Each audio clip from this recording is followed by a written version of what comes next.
사랑합니다. 축복합니다.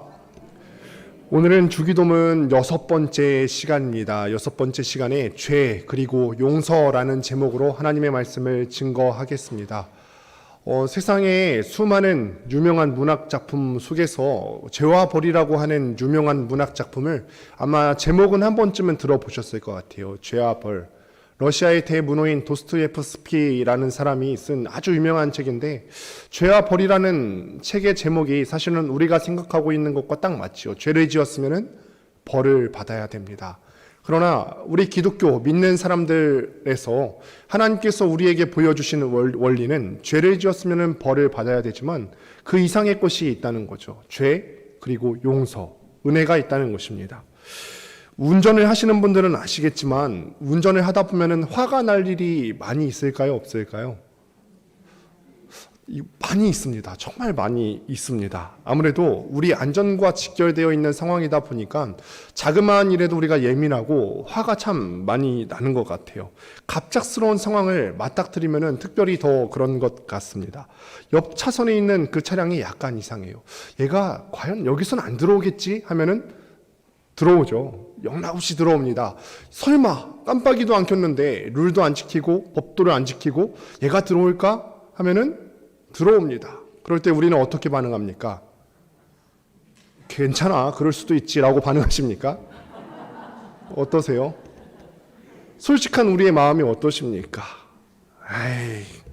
우리가 내 입에서 욕은 하지 않는다 할지라도 내 마음 가운데 있는 어떤 불편한 느낌, 이거를 우리가 감출 수가 없을 것입니다. 짜증스러운 말이 우리 입 밖으로 나갈 때도 있고, 또 우리가 짜증스러운 말을 하다 보면은 그 말을 듣는 동승자들, 내 가족들까지도 같이 그 짜증스러운 상황에 엮일 수가 있게 되겠죠. 저도 하루는 운전을 하다가 다른 사람 탓을 하면서 짜증을 내는데 제 옆에 탄 아내가 그렇게 얘기를 하는 거예요. 여보, 이런 상황 속에서 내가 짜증을 내고 짜증스러운 말을 한다고 해서 상황이 더 나아지는 것도 아니고 오히려 같이 탄 사람들까지도 기분만 나빠질 수가 있어. 이 듣고 보니 맞는 말입니다. 화를 낸다고 해서 이 상황이 나아지거나 상황이 해결되거나 아니면 그 사람이 무슨 사과를 하거나 그러지는 않습니다. 오히려 내 짜증스러운 감정이 짜증스러운 말을 함으로 인해서 감정만 더 증폭되는 것 같습니다. 반면에 도로 위에서 배려하고 양보한다면은 그 기분 좋은 움직임은 다른 사람에게도 전파될 수가 있어요. 우리도 도로 위에서 실수를 할 수가 있잖아요. 우리도 깜빡이를 안 켜고 들어갈 수 있지 않습니까? 그런데 그 실수가 다른 사람한테 용서받고 용납받는다고 할 때 그 기분 좋은 마음으로 또 다른 사람에게 양보하면서 살 수 있지 않을까 하는 생각들을 해보게 됩니다.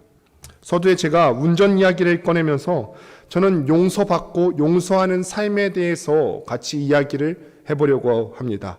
조금 더 어려운 이야기로 가자면은 우리의 죄와 용서에 대해서 같이 한번 이야기를 해보려고 하는 것입니다. 먼저 우리는 용서에 대해서 말하기에 앞서서 용서를 받아야 되는 이 죄가 무엇인가? 죄를 지었으면 이 죄가 하나님께 용서를 받았다고 하는데 우리가 용서받았다고 하는 그 죄가 무엇인지에 대해서 함께 살펴보고 이해하려고 합니다. 우리가 믿는 기독교 신앙에 있어서 죄라고 하는 것은 인간 문제에 대한 어떤 핵심이에요. 우리가 겪고 있는 여러 가지 삶의 문제들이 있지 않습니까? 그 고난과 고통과 여러 가지 문제의 핵심, 요체가 무엇이냐면 죄라고 하는 것입니다. 그래서 우리는 이거를 반드시 해결하고 넘어가야 됩니다.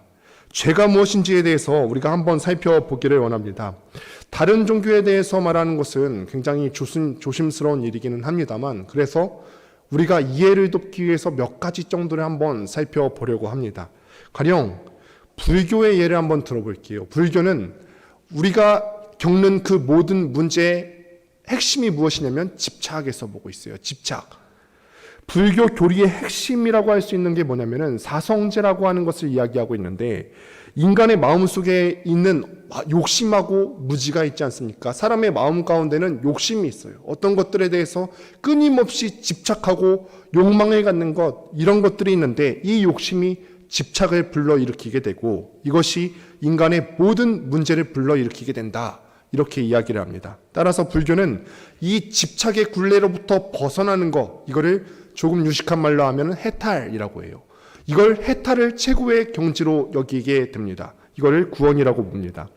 유교는 또 인간 문제의 핵심을 무엇이라고 보냐면은 예를 벗어난다. 우리가 예의라고 하지 않습니까? 사람들 사이에 지켜야 되는 어떤 질서나 법칙을 예의라고 하지 않습니까? 그런데 우리 인간 문제의 원인이 무엇이냐? 이 예를 벗어난다는 거에 있다는 거예요. 예는 무엇이냐면은 우리 주변을 둘러싸고 있는 어떤 사회와 우주를 이루고 있는 질서를 얘기하는 게 이 예인데, 이 예를 벗어나는 이유가 무엇이냐? 불교와 마찬가지로 우리 마음 가운데 있는 그 욕심 때문에 이 예 정도에서 벗어나는 것입니다. 그래서 유교는 어떤 것을 구원으로 여기냐면은 극기 복례, 이기심을 극복하고 복례, 예로 돌아가는 것, 질서로 돌아가는 것을 유교에서는 구원이라고 여깁니다. 그런데 우리가 믿는 이 기독교 세계관의 중심에서는 무엇이 있죠? 신이 있어요. 신이라고 하는 것이 개입을 하게 됩니다. 불교와 유교는요, 세계를 이해하고 이 사람 문제를 이해하는 데 있어서 신이 완벽하게 배제가 되어 있어요. 신이 없어요. 엄밀히 말하면요, 불교와 유교는 종교라고 하기보다는 철학에 조금 더 가깝습니다. 반면에 우리 기독교에서 만약에 신을 빼놓고서 얘기할 수 있는 게 있을까요? 우리가 열심히 신앙생활을 하고 있는데 하나님을 빼놓고 얘기할 수 있는 것이 있습니까? 우리 고통의 문제에 대해서, 아니면은 우리 인간의 미래의 문제에 대해서 여러 가지 신앙생활을 하는 데 있어서 하나님을 배제해놓고 얘기할 수 있는 것이 단 하나라도 있습니까? 하나도 없다는 거예요. 인간의 문제와 그 해법은 신, 하나님과의 관계에 있다는 것이 바로 우리가 믿는 이 신앙생활의 핵심입니다. 창조주이신 하나님께서 우리 사람을 창조하시면서 원래 가지셨던 계획이 있습니다. 그 계획이 무엇이냐면은 창세기 초반부에 잘 나타나 있는 것처럼 하나님께서 이 세상을 창조하셨고 그 하나님의 다스림 아래에 살면서 모든 피조물들을 다스리면서 사는 것, 이것이 하나님께서 우리 사람을 창조하시고 이 세계를 향하신 하나님의 뜻입니다. 창세기 1장 28절을 같이 보도록 하겠습니다. 함께 읽습니다. 시작.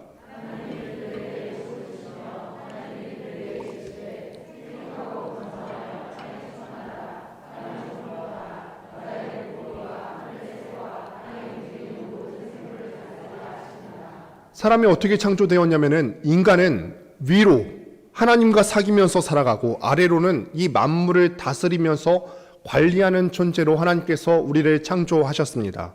이 질서가 완벽하게 지켜지는 한은 이 세상이 안정되게 돼 있고 어떤 것도 깨지지 않은 상태로 우리가 평안한 삶을 유지할 수가 있게 됩니다. 이것이 낙원의 상태였죠. 에덴 동산의 원래의 모습이었습니다. 그런데 그 질서가 어떻게 됐죠?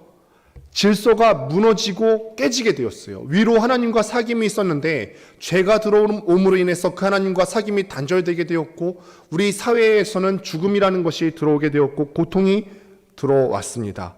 사탄의 속삭임에 넘어가서 우리가 하나님 아래에서 그 다스림을 받으면서 사는 것을 스스로 포기해 버렸습니다.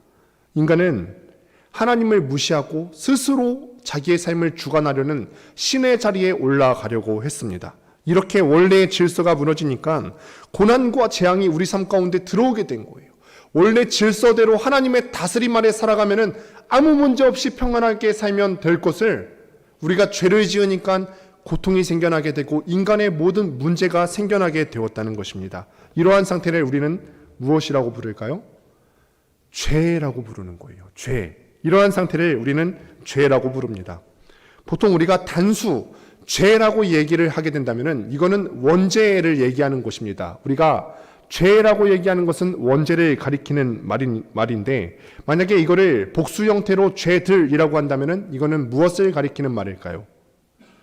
죄들이라고 하면은 원죄 이후에 자범죄들이 있지 않습니까? 우리가 하나님을 떠나서 죄를 지으면서 살아가는 그 모든 우리의 죄들, 이것을 우리는 죄들, 복수 형태로 표현을 합니다.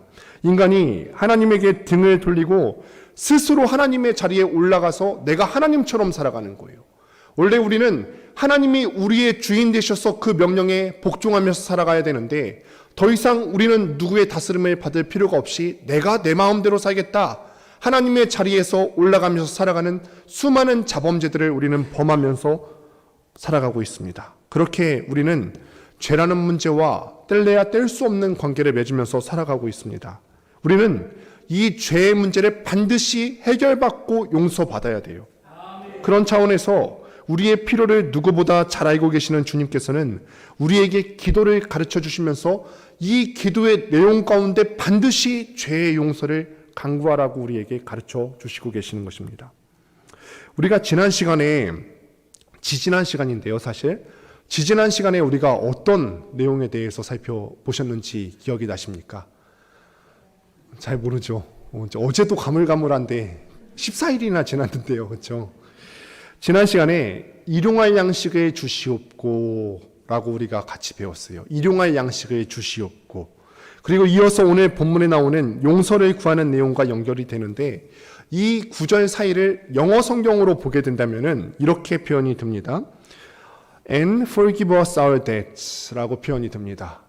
여기서 우리가 귀담아 봐야 되는 구절이 뭐냐면은 영어가 어렵지만 괜찮습니다. 제가 다 해석을 해드릴게요.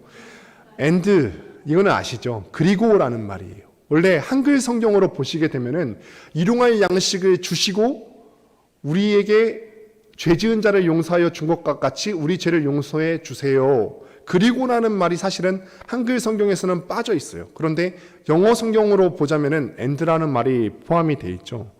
근데 이 말이 의미가 있는 말입니다. 우리에게 일용할 양식을 주옵소서 그리고 우리에게 일용할 양식을 주옵소서 그리고 이 낱말은 무슨 뜻이냐면은 우리에게 날마다 궁핍함이 있지 않습니까? 밥을 안 먹으면요 하루라도 밥을 먹지 않으면 배고픔이 있지 않습니까? 그 하루라도 우리가 밥을 안 먹으면 궁핍함이 날마다 찾아오는 것처럼 그래서 우리에게 일용할 양식을 달라고 간구하는 것처럼 죄도 우리에게 날마다 찾아온다는 거예요. 우리에게 궁핍함이 날마다 찾아오는 것처럼 그리고 죄도 우리에게 날마다 찾아오니까 이 죄를 용서해 주세요 라는 뜻이죠. 우리에게 날마다 양식이 필요한 것 못지않게 그리고 우리를 날마다 용서해 달라는 간구입니다. 양식을 구하는 것과 용서를 구하는 것은요 분명하게 서로 관련이 있습니다. 많은 사람들이 이 관련성을 보지 못하는데 이 사람들은 하나님에게서 일용할 양식, 그 손에서 혹시나 무슨 콩고물이라도 떨어질까 이것만은 바라보지만 정작 하나님께 구해야 될 것을 구하지 못하는 우를 범할 수 있다는 거예요. 우리의 죄를 용서해 달라는 것이죠. 그런데 여러분 한번 생각해 보십시오. 우리가 일상생활하는 데 필요한 여러 가지 것들이 있지 않습니까? 일용할 양식을 풍성히 공급받는다고 한번 생각을 해봅시다. 우리에게 하나님께서 넘치는 복을 여러분들에게 제공을 해주셨습니다. 그런데 하나님께서 우리에게 용서하시는 은혜를 여러분들에게 제공해 주시지 않는다면 우리에게 날마다 풍성한 물질의 복이 우리에게 복이 될까요? 안 될까요? 되지 않는다는 것입니다. 영적으로 우리에게 채워주시는 그 은혜를 우리가 날마다 그 은혜를 누리지 못한다면 우리가 누리고 있는 육적인 풍성함들이 오히려 더 죄짓는 데 더 쓰여지지 않겠습니까? 우리가 이 죄의 문제를 해결받지 못한다면 이 죄성을 가지고 하나님께서 우리에게 부어주시는 그 풍성한 것들이 오히려 더 죄짓는 대로 달려가는 데 쓰임받지 않겠습니까? 그래서 우리는 날마다 우리를 용서하시는 하나님의 은혜를 구해야 된다는 사실입니다. 여기서 어떤 분들은 한 가지 질문을 던지게 됩니다. 이미 예수님께서 십자가에 달려 돌아가셔서 용서를 받았는데 왜 2000년 전에 일어난 일을 우리는 계속해서 간구해야 됩니까? 왜 용서를 계속해서 구해야 합니까? 하나님 백성의 죄값이 십자가 위에서 다 치러진 일이 아닙니까? 라고 질문을 할 수가 있을 것 같아요. 예수님께서 제자들에게 달마다 우리가 용서를 구해야 된다. 지금 주님께서 제자들에게 기도를 가르쳐 주시고 계시지 않습니까? 이렇게 가르치셨을 때 우리 주님께서는 용서를 한 번도 경험한 적이 없는 초신자들에게 설교하고 계신 것이 아니에요. 이 사람들은 이미 믿음으로 거듭나고 그리스도와 연합된 사람들이었어요. 이미 거듭난 사람들에게 주님께서 가르치십니다. 그런데도 날마다 깨끗함을 입으라 라고 말씀을 하고 계시는 것입니다. 예수님께서 제자들의 발을 씻기시는 사건으로 이거를 얼마나 실감나게 가르쳐 주셨는지를 한번 생각해 보시길 바랍니다. 예수님께서 발을 씻기러 베드로에게 오셨고 제자인 베드로는 어떻게 선생님께서 제자인 나의 발을 씻기실 수가 있겠습니까? 이거를 거절했어요. 하지만 예수님께서 이런 씻음이 반드시 너가 구원받는데 반드시 필요하다라고 설명해 주시니까 베드로는 주여 내 발뿐 아니라 손과 머리도 씻어 주옵소서 이렇게 이야기를 하죠. 그러자 주님께서는 요한복음 13장 10절에서 이렇게 대답하시는데 함께 보도록 하겠습니다. 함께 읽습니다. 시작.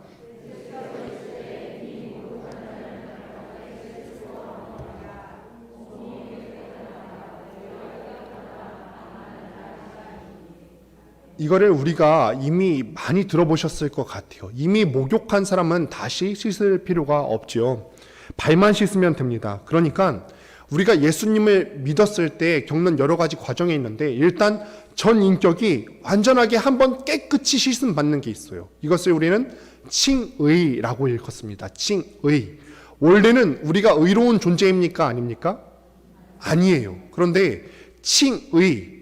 그런 존재가 아닌데 우리의 조건을 보시고 우리가 의롭게 된 것이 아니라 하나님께서 하나님의 자비하심에 따라서 여러분들을 칭의, 의롭다고 불러주셨어요. 이게 첫 번째 목욕입니다. 그런데 날마다 우리가 용서를 받았어도요, 죄는 여전히 하루가 멀다 하고 죄를 짓지 않습니까? 이번 주에 혹시 죄를 짓지 않으신 분이 계십니까? 이런 사람들은 JMS에서 나온 사람일지 모르겠습니다. 이런 사람들은 꼭 자기가 죄가 없다고 말하지 않습니까? 또 그래서 우리는요 날마다 죄를 짓기 때문에 이 날마다 짓는 죄를 가지고 죄의 용서를 구해야 되는데 이렇게 깨끗함을 받는 과정을 우리는 성화라고 얘기해요. 우리가 한번 칭의 완전한 하나님의 의로운 자녀로 부르심을 받았지만 그 이후에 우리가 짓는 죄들을 가지고 끊임없이 노력하고 용서받아야 되는 회개, 거룩해져가는 과정이 우리에게 있어야 된다는 거죠. 그러니 우리가 하나님 앞에 나아갈 때 어떤 자세로 나아가면 좋을까요? 나는 이미 하나님을 믿고 예수님께 용서받았으니까 대충 살아도 돼. 이렇게 나아가야 될까요? 아니면은 오늘 짓는 죄도 또다시 마음 아파하면서 회개의 자세로 나아가야 될까요? 오늘도 회개의 자세로 나아가야 되는 것입니다. 이미 하나님의 자녀가 되었다고는 하지만 날마다 우리가 죄를 지을 수밖에 없는 존재임을 인식하고 용서를 구하는 그 간절한 마음, 겸손한 마음이 우리에게 있어야 되지 않을까요? 우리 주님께서는요, 자신의 죄에 대해서 민감한 사람을 좋아하십니다. 죄를 짓고 무감각한 사람, 오늘 죽지 않으니까, 오늘 나에게 죄를 짓는다고 해서 아무런 피해가 일어나지 않으니까 죄를 지어도 괜찮겠지, 이런 무감각한 사람이 아니라 오늘 짓는 죄에 대해서 마음 아파하고 오늘 짓는 죄에 대해서 민감한 사람을 우리 주님께서는 마음 아파하십니다. 누가복음 18장에 보면은 세리와 바리새인의 기도가 나옵니다.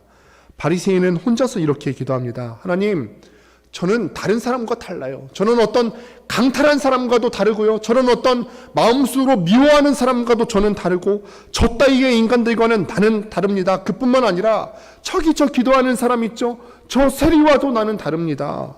저는 일주일에 2번 금식하고 모든 수입에서 11조를 드리거든요. 저는 다릅니다. 다른 사람을 경멸하고 자기 의로움을 주장하는 기도를 했죠. 반면에 세리는 어떻게 기도했습니까? 세리는 성전에서 멀리 서서 감히 하늘을 우러러 바라보지도 못하고 가슴을 치면서 하나님, 저를 불쌍히 여기소서, 나는 죄인입니다. 가슴을 치면서 하나님, 나를 불쌍히 여기소서, 나는 하나님 앞에 설 수도 없는 그런 죄인입니다. 당시의 세리는 유대인들이 억압자로 여기는 로마 정부를 위해서 일했기 때문에 미움을 많이 받았던 직업이었어요. 세리들은 대부분 정직하지 못했어요. 왜냐하면은 당시에 어떤 세관 업무가 어떻게 진행이 되냐면은 로마 정부가 요구하는 일정량의 금액만 상납하면 됐어요. 그럼 이 세리가 돈을 벌기 위해서는 어떻게 해야 할까요? 착복을 하는 겁니다. 그 나머지 바치고 난 다음의 것들은 자기의 주머니로 들여올 수가 있었기 때문에 세리들은 대부분 정직하지 못했고 세금에서 떼어낸 돈으로 자기 호주머니를 부풀렸어요. 유대인들은 이런 세리들을 경멸했습니다. 하늘을 바라보고 기도하는 것이 당시 유대인들이 기도할 때 취했던 일반적인 자세입니다. 그런데 이 세리는 성전 가까이도 못 가고 감히 하늘을 우러러보지 못하고 자신이 죄인이라고 불쌍히 여겨달라고 통곡하면서 울면서 기도를 했다고 하는 것입니다. 주님은 이 부끄러움을 고백한 세리더러 의롭다라고 하는 거예요. 이 세리가 정말로 의로워서 의로운 것이 아니라 그 죄 앞에 민감한 사람을 보시고 당신의 자비로우심을 힘입어서 이 사람을 의롭다라고 여겨주시는 것입니다. 윤동주 시인은 그의 유명한 서시에서 이렇게 이야기를 합니다. 하늘을 우러러 한 점 부끄러움이 없기를 잎새에 이는 바람에도 나는 괴로워했다. 제가 알기로는 이 윤동주 시인도 기독교인으로 알고 있습니다만 이런 표현에서 우리는 그가 얼마나 이 죄라는 거에 대해서 민감한 자세를 가졌는지 우리가 알 수가 있습니다. 물론 이 윤동주 시인이 우리나라가 일본의 식민 지배하에 있으면서 쓴 시임을 감안하면은 여기서 말하는 어떤 죄가 품는 의미가 조금은 다를 수가 있습니다. 그는 죄를 짓기 전에 죄에 대해서 마음이 흔들리기만 해도 괴로웠다는 거예요. 죄가 어떤 행동으로 드러나기 전에 이 죄에 대해서 내 마음이 흔들리는 것조차 괴로워했다는 것입니다. 이것을 그는 잎새에 있는 바람에도 라고 표현했는데 이 표현이 아주 예리하고 예민합니다. 우리가 용서받는 자녀로서 하나님 앞에 나아갈 수 있다 해도 하나님께 다가가는 우리의 믿음은 세리의 믿음과 같아야 한다는 것입니다. 우리가 할 수 있는 일이 무엇입니까? 우리가 할 수 있는 일이 뭐죠? 하나님 앞에 내 자랑하는 걸까요? 하나님 나 죄 없는데요? 나 이만큼 깨끗이 살았는데요? 하나님 나 11조 하는데요? 일주일에 2번 금식하는데요? 우리가 할 수 있는 일이 내 의를 자랑하는 것이 아니라 가슴을 치고 통곡하는 일뿐이라는 거예요. 그냥 우리가 할 수 있는 일이라고는 오직 예수님의 공로에 기대어서 우리 자신을 하나님의 자비하심에 온전히 맡기는 것 외에는 할 것이 없다라는 것입니다. 다시 한번 오늘 본문의 말씀으로 가보도록 하겠습니다. 오늘 본문에서 사용된 죄는 원어로 빚으로 묘사하고 있습니다. 빚. 여러분들이 매일매일 살아가면서 짓는 죄들은 하나님께 무한한 빚을 지는 것입니다. 하나님께 죄를 짓는다고 하는 것은 하나님께 빚을 진다고 하는 말이에요. 제가 이렇게 이야기하면 어떤 분들은 잘 이해가 가지 않을 것입니다. 목사님, 저는 그렇게 크게 잘못하면서 살지 않았는데요. 제가 무슨 살인을 한 것도 아니고 사회법으로 어떤 문제가 될 만한 어떤 것도 하지 않았는데요. 전과도 없는데 제가 잘못을 해봤자 얼마나 그렇게 크게 잘못을 했습니까? 이게 무슨 하나님께 빚이 된다고 그러십니까? 라고 하실 분들이 있을런지 모르겠습니다. 맞습니다. 여기 계신 여러분들이 아마 대다수가 큰 잘못을 하지 않고 살아오신 분들일 겁니다. 적어도 제가 알기로는 그렇습니다. 살인도 하지 않았고요. 강도짓도 하지 않았고 그럴 분들이 대다수입니다. 우리 사람들은요, 생각했을 때 이 죄를 분류해요. 죄는 우리가 생각했을 때 이 정도는 큰 죄지. 살인을 했으니까 이 정도는 큰 죄지. 요즘 그 핫한 JMS 성적으로 그렇게 문란할 수가 있나? 이거는 큰 죄지. 그런데 내가 오늘 했던 거짓말은 작은 죄 아닐까? 내가 오늘 남편에게, 내가 오늘 아내에게 했던 이런 모진 말들은 작은 거 아닐까? 큰 죄와 작은 죄를 분류할 수가 있을 거예요. 그런데 여러분 그거를 아십니까? 때로는 죄가 상대방에 따라서 그 크기가 달라질 수 있다는 사실을 아십니까? 예를 들어서 저희 행정실에 가면은 전도사님과 제 자리가 있습니다. 2개의 자리가 있죠. 각자가 쓰는 책상과 의자가 있어요. 그런데 어느 날 제가 전도사님 자리를 보니까 탐이 나는 거예요. 창문이 하나가 옆으로 더 나 있지 않습니까?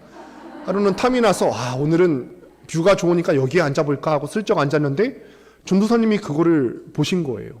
그러면은 전도사님이 이거에 대해서 저를 사회법으로 고발할 수가 있을까요? 없을까요?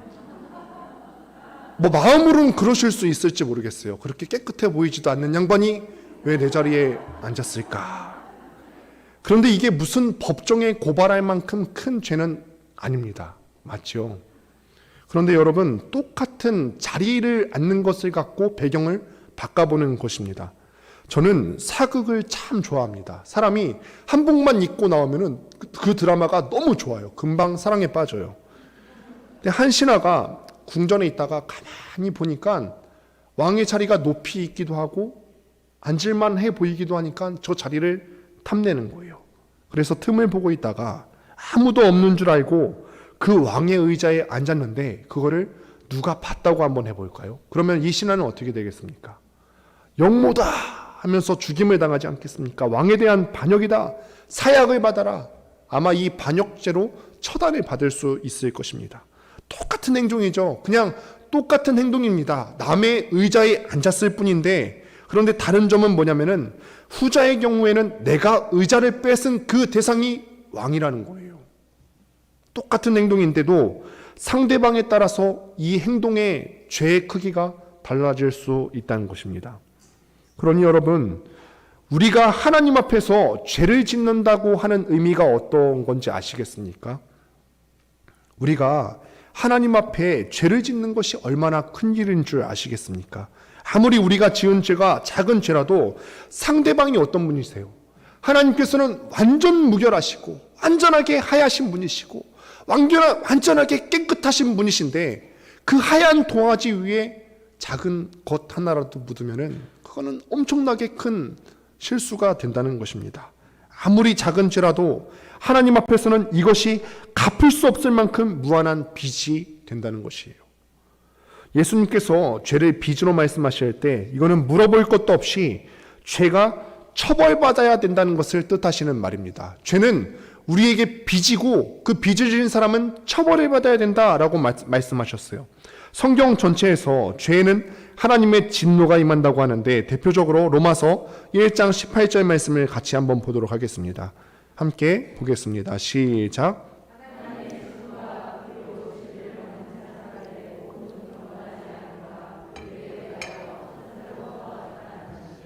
하나님께서 죄에 대해서 진노하신다고 하십니다. 하나님께서 죄를 다루실 수 있는 다른 길은 없습니다. 하나님께서 죄에 대해서 나타나시는 반응은 두 가지가 있죠. 그리스도를 믿는 사람에게는 그 보혈의 공로를 의지해서 우리를 용서하시든지, 아니면은 이거를 완전히 무시하고 그래도 나는 내 멋대로 살아가겠다는 사람에게는 진노만 있을 뿐입니다. 예수 그리스도의 피로 용서함을 받든지 아니면은 그 죄 때문에 죽든지 둘 중에 하나를 택하셔야 하는 거예요. 여러분의 문제가, 우리가 문제가 얼마나 심각한지 아시겠습니까? 얼마나 큰 빚을 졌는지 느껴지십니까?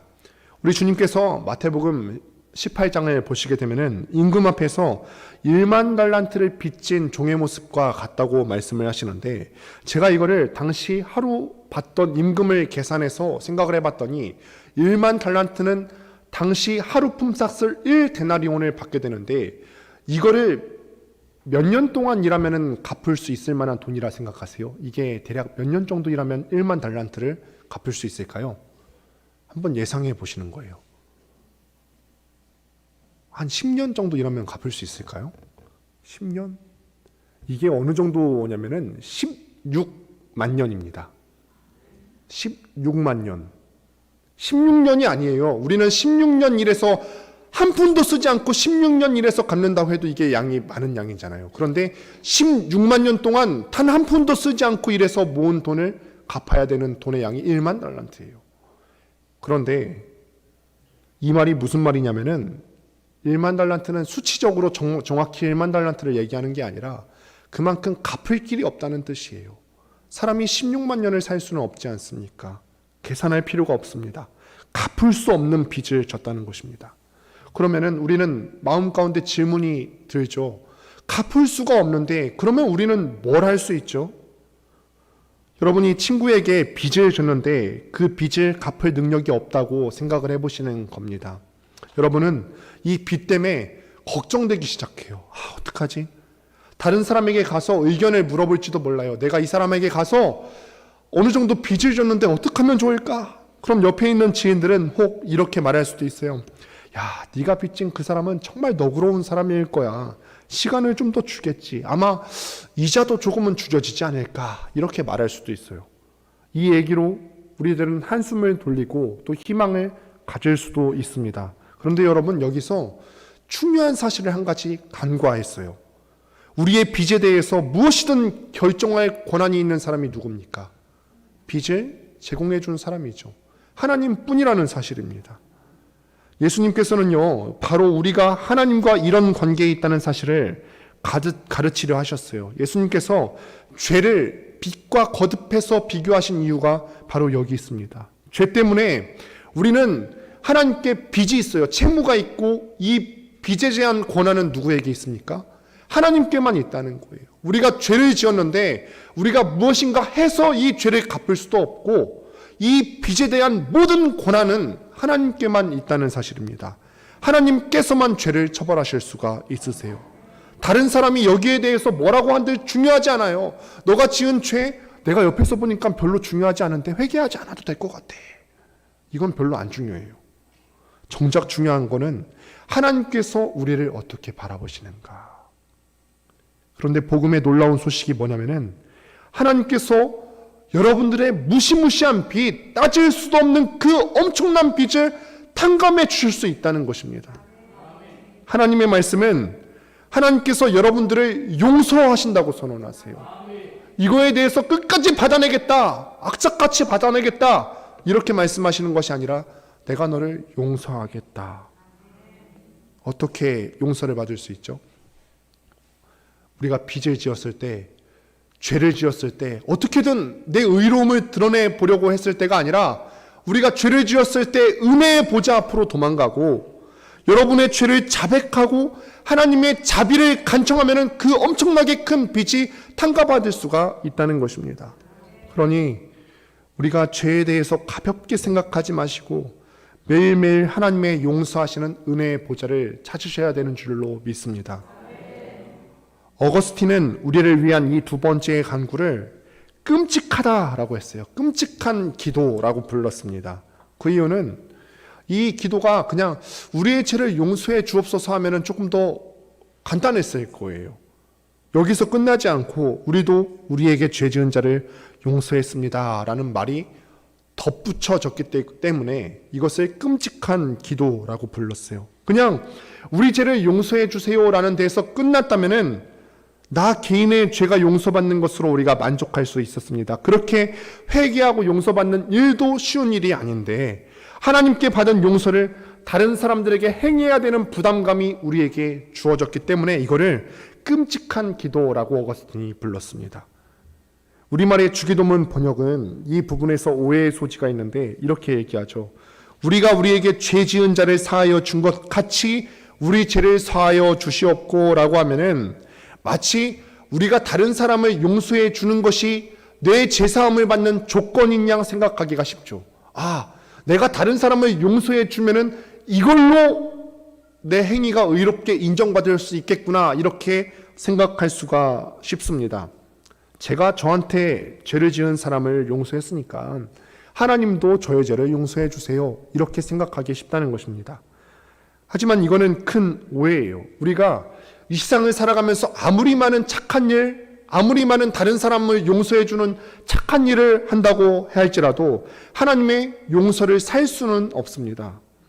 우리가 누군가를 용서해 놓고 하나님께 용서를 흥정할 수가 없습니다. 하나님은 우리와 거래하시는 분이 아니에요. 또한 우리가 하나님께 짓는 죄는 우리가 다른 사람을 용서해 주는 그 죄와 비교하면 비교할 수 없을 만큼 큰 죄입니다. 아까도 말했듯이 마태복음 18장에 나오는 우리의 빚이 하나님 앞에서 얼마나 큰 빚인지를 한번 생각해 보시길 바랍니다. 갚을 수 없는 빚이 우리의 삶 가운데 주어졌어요. 우리는 다만 하나님의 은혜를 구할 뿐입니다. 우리가 하나님께로부터 용서를 받는 것은 예수 그리스도의 값비싼 은혜로 인한 것이지 우리의 어떤 행위 때문에 그런 것이 아니에요. 우리 죄의 무게를 생각하면은 보혈의 공로에 의지해서 용서를 받는다는 것이 너무나 쉬워 보여서 오히려 믿겨지지 않아요. 그래서 다른 방도를 찾는 사람들이 되게 많이 있는 것 같아요. 더 많이 봉사하려고 하고, 더 많이 뭔가를 하나님 앞에 선한 것을 드러내려고 하고. 하지만 진실로 죄를 깨닫는 사람은 자신의 죄를, 내가 뭐 해도 내 죄는 용서받을 수 없겠구나, 이거를 깨닫게 되죠. 자각하고 십자가 앞에 그냥 나가는 일밖에 없다는 사실을 깨닫습니다. 염치 없지만 예수 그리스도의 은총을 구하는 거예요. 그럴 때 우리는 그분의 값비싼 사랑을 발견하게 되고 예수 그리스도의 보혈의 공로로 용서받는 것이 결코 간단하거나 쉬운 일이 아님을 깨닫습니다. 그래서 그 사랑에 압도되는 거죠. 하나님의 사랑에 압도돼 보셨습니까? 내가 죄를 크게 지었는데 이거를 하나님께 용서받아서 그 사랑에 압도된 사람은 어떤 반응을 보여야 마땅할까요? 내가 이 받은 은혜를 헛되게 하면 안 되겠다. 내가 이미 큰 은혜를 받았는데 그 은혜를 헛되게 하면 안 되겠다. 억지로 그렇게 하는 게 아니라 저절로 그 마음이 우러나오는 거예요. 내가 하나님께 용서를 받았으니까 그 은혜로서 다른 사람을 용서하는 거예요. 내가 엄청나게 큰 죄를 탕감받았는데 이 은혜를 가지고 내 옆에 있는 가장 가까운 사람부터 용서하는 거예요. 남편을 용서하고요, 아내를 용서하고요, 내 옆집 사람을 용서하고요, 직장의 상사를 용서하고요. 그러므로 우리 또한 우리에게 죄 지은 사람들을 용서했습니다 라는 기도는 이만큼 했으니까 하나님 나 잘했지요 라는 뜻의 기도가 아니에요. 오히려 하나님 아버지께서 나에게 베풀어 주신 그 은혜를 내가 잊지 않았습니다 라는 결단과 다짐이죠. 예수님은 우리가 매일 하나님께 용서를 구하고 또 매일 용서를 해야 한다는 것을 말씀하십니다. 이거는 조건이 아니라 고백이고 결단입니다. 하나님의 은혜를 헛되게 하지 않겠다는 어떤 결단이고 우리의 다짐에서 날마다 이 기도를 해야 된다는 것입니다. 사랑하는 여러분, 말씀을 마무리합니다.